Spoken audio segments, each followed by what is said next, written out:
আসসালামু আলাইকুম। ইউবিসি মাধ্যমিক বিদ্যালয়ে অনলাইন ক্লাসের সপ্তম শ্রেণীর ছাত্রছাত্রীদেরকে আমি আমন্ত্রণ জানাচ্ছি।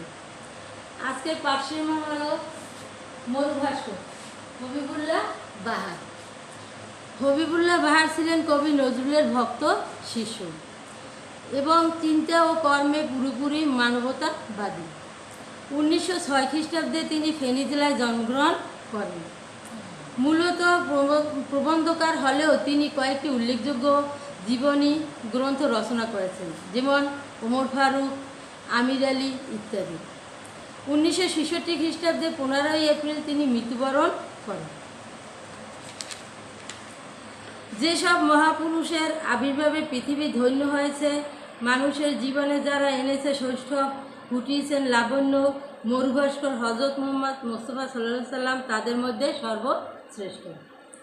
হজরত মুহাম্মদ সাল্লাল্লাহু সাল্লাম এর জীবনী আলোচনা করতে গিয়ে সকলের আগে আমাদের চোখে পড়ে তার ঐতিহাসিকতা। হজরতের জীবনের প্রত্যেকটি ঘটনা, প্রত্যেকটি খুঁটিনাটি বিবরণ যেভাবে রক্ষা করা হয়েছে, ঐতিহাসিকতা সত্যের কষ্টিপাথরে ঘষে যেভাবে যাচাই করা হয়েছে, পৃথিবী কোনো মহাপুরুষের বেলায় তা করা হয়নি। আরবের লোকের স্মৃতিশক্তি ছিল সত্যি অসাধারণ। বিরাট বিরাট কাব্যগ্রন্থ সহজেই তারা মুখস্থ করে ফেলত। আরবি সাহিত্যের ইতিহাস আলোচনা করলে দেখা যায়, মুখস্থ না করে কোনো কিছু লিখে রাখা আরবিরা লজ্জার কথা বলে মনে করত। সাহাবীরা এবং অন্যান্য হাদিসজ্ঞরা অনেকেই হাজার হাজার হাদিস মুখস্থ করে রাখতেন। হজরত মুস্তাফা সাল্লাল্লাহু আলাইহি সাল্লাম মানবতার গৌরব। আল্লাহর নবী হওয়া সত্ত্বেও তিনি নিজেকে সাধারণ মানুষই মনে করতেন এবং সেভাবেই তিনি জীবনযাপন করতেন। 63 বছর বয়সে ক্ষুদ্র পরিসর জীবনে হজরতকে কত পরিবর্তনের সম্মুখীন হতে হয়েছে দেখলে অবাক হয়ে যায়।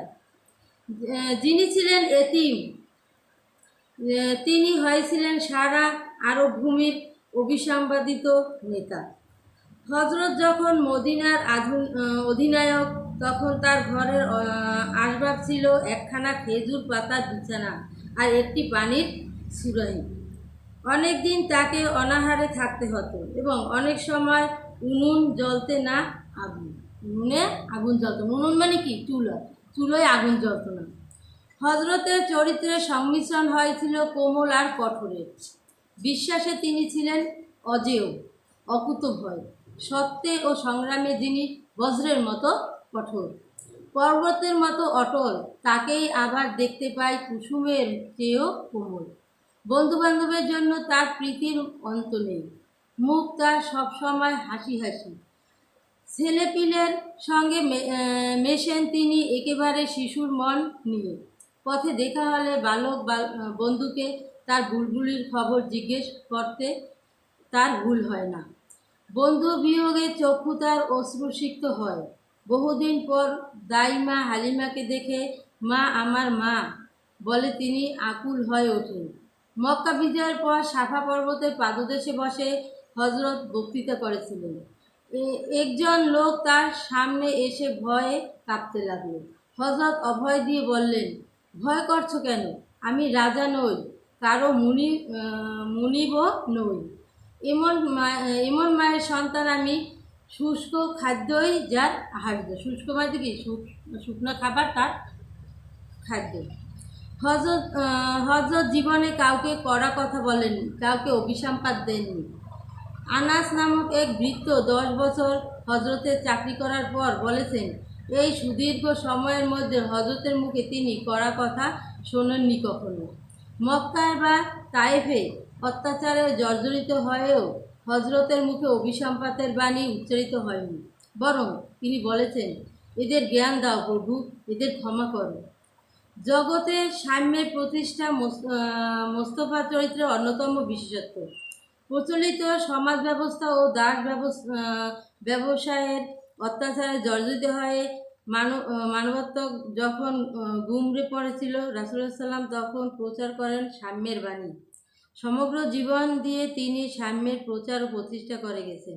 চরম দুরবস্থার হাত থেকে দাসদের পরিত্রাণ পরিত্রাণের জন্য তিনি কাজ করেছেন।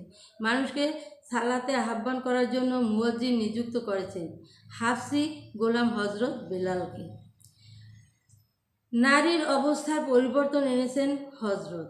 নারীর মর্যাদা ছিল তার শিক্ষার অন্তর্ভুক্ত। তার কন্যা হজরত ফাতেমা সাল্লাল্লাহু আলাইহি সাল্লামকে কেন্দ্র করে সে যুগে গড়ে উঠেছিল নারীত্বের আদর্শ। হজরত ঘোষণা করেছেন বেহেশত মায়ের পায়ের নিচে। কুসংস্কারকে হজরত কোনো দিনে প্রশ্রয় দেননি। একবার হজরতের পুত্রের মৃত্যুদিনে সূর্যগ্রহণ দেখা দেয়। লোকে বলা বলি করতে থাকে বুঝি হজরতের বিপদে প্রকৃতি শোকাহত পরিধান করেছে। তখনই সভা ডেকে হজরত এই বাস্তবতা বিরোধী কথার প্রতিবাদ করলেন। বললেন, আল্লাহর বহু নিদর্শনের মধ্যে দুটি চন্দ্র ও সূর্য। কারুর জন্ম বা মৃত্যুতে চন্দ্র সূর্য গ্রহণ লাগতে পারে না। হজরত জ্ঞানের উপর জোর দিয়ে সবসময় জ্ঞান যেন হারানো উটের মতো, তাকে তিনি খুঁজে বের করতে বলেছেন যেখান থেকেই হোক। আরও বলেছেন, তিনি জ্ঞান সাধকের দোয়াতের কালি শহীদের লহুর চাইতেও পবিত্র। এইভাবে জ্ঞানের আলোয় মানুষের হৃদয় উজ্জ্বল করার প্রেরণা দিয়ে গেছেন তিনি। এতক্ষণ আমরা গল্পটি শুনলাম। এখন আমরা এর নতুন নতুন কিছু শব্দ শুনব। মরুভাস্কর। মরুভাস্কর অর্থ মরুভূমির সূর্য। ষষ্ঠ, সুগঠন। কষ্টি পাথর, ঘষে সোনা পরীক্ষা করা এরকম কালো পাথর। সুরাহি, পানির এক রকম পাত্র বা সরাই বা জলের পুজো। অকুতভয়, যার কোনো কিছুতে ভয় নেই, নির্ভীক। অভিসম্পাদ, অভিশাপ। পরিত্রাণ, মুক্তি। হাফসি গোলাম, আবিসিনিয়ায় জন্মগ্রহণকারী কৃতদাস। এখন আমরা পাঠ পরিস্থিতি সম্পর্কে কিছু জানব। মরুভাস্কর প্রবন্ধের লেখক মহানবী সাল্লাল্লাহু আলাইহি সাল্লামের জীবন ও আদর্শের বিভিন্ন দিক তুলে ধরেছেন, যা আমাদের ধর্মীয় চেতনা ও নৈতিকতার বিকাশে অনুকরণীয় ও অনুসরণীয় দৃষ্টান্ত হতে পারে। হযরত মুহাম্মদ সাল্লাল্লাহু আলাইহি সাল্লাম ছিলেন সেই মহাপুরুষদের মধ্যে একজন, যিনি চরিত্রবান, মানবপ্রেমে, জীবনপ্রেমে মহীয়ান। বিপদে ধৈর্যশীলতা, দারিদ্র্যে অচঞ্চলতা, শত্রুর প্রতি ক্ষমাশীলতা এবং মহৎ দৃষ্টান্ত তার জীবনের সমুজ্জ্বল। অনেক মহাপুরুষের জীবন প্রকৃত তথ্যের চেয়ে কাল্পনিক নানা তথ্যে ভরা, কিন্তু হযরত সাল্লাল্লাহু আলাইহি সাল্লামের জীবনের যত তথ্য পাওয়া যায় সবই ঐতিহাসিক সত্য হিসাবে স্বীকৃত। আল্লাহর মহান নবী হওয়া সত্ত্বেও হযরত সাল্লাল্লাহু আলাইহি সাল্লাম ছিলেন একজন সাধারণ মানুষের মতো, তাই তিনি মানব জাতির গৌরব। তার 63 বছরের ঘটনাবহুল জীবনে নানা পরিস্থিতির মধ্যেও তার জীবনের মূল ধারা ছিল অপরিবর্তিত। তিনি সবসময় সহজ সরল অনাড়ম্বর জীবনযাপন করতেন। তার চরিত্রে মিশে ছিল হাসি খুশি ভাব, কোমলতা ও কঠোরতা। আপন বিশ্বাসের সত্যের জন্য সংগ্রামে তিনি ছিলেন বজ্রের মতো কঠোর, পর্বতের মতো অটল। কিন্তু নারী পুরুষ, বন্ধুবান্ধব, শিশু কিশোর, আত্মীয় স্বজন সবার সঙ্গে ব্যক্তিগত আচরণে তিনি ছিলেন কুসুমের মতো কোমল। তার চরিত্র ছিল প্রীতিতে, মমতায়, স্নেহে, সৌন্দর্যে, দয়ার আধার। জীবনে কাউকে তিনি কড়া কথা বলেননি, কাউকে অভিসম্পাদ দেননি। নিজে নির্যাতিত হয়েও প্রতিদানে তিনি ক্ষমা করেছেন। হজরত মানুষে মানুষে ভেদাভেদের পরিবর্তে সাম্যবাণী প্রচার করে গেছেন। তিনি চরম দুরবস্থা কবলিত কৃতদাসের পরিত্রাণের জন্য কাজ করে গেছেন। নারীর অবস্থা পরিবর্তন ও নারীর মর্যাদা প্রতিষ্ঠা ছিল তার জীবনের ব্রত।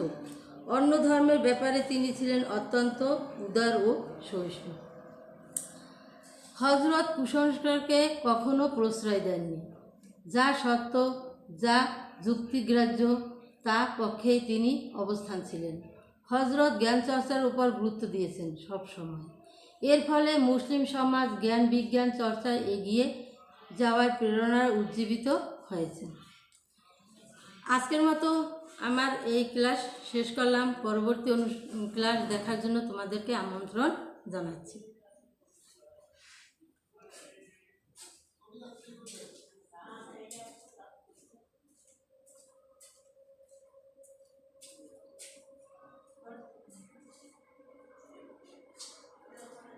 না।